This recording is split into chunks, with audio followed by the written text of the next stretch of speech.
आज हम इस वीडियो में पढ़ेंगे पूर्ण प्रतियोगिता की अवस्था में संतुलन कीमत की क्या मान्यताएं हैं। किन मान्यताओं के आधार पर पूर्ण प्रतियोगिता में संतुलन कीमत पाई जाती है।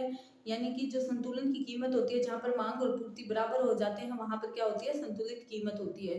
वह किन मान्यताओं पर आधारित है, वो आज इस वीडियो में हम पढ़ेंगे।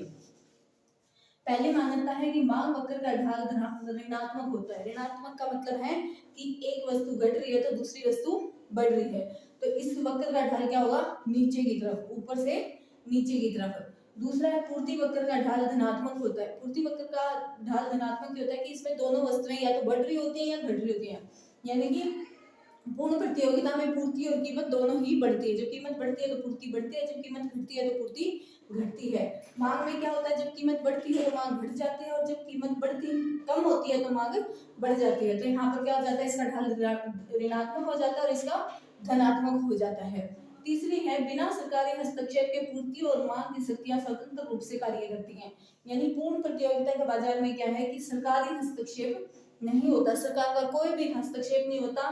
बाजार जो है उसमें स्वतंत्र रूप से पूर्ति और मांग क्या करती हैं, अपनी शक्तियों का प्रयोग करती हैं, और वह पूर्ति और मांग बाजार में अपने स्वतंत्र रूप से क्या करती हैं, संतुलन में आती है, एक दूसरे के बराबर होती हैं, जिससे क्या होता है, संतुलित कीमत निर्धारित होती है।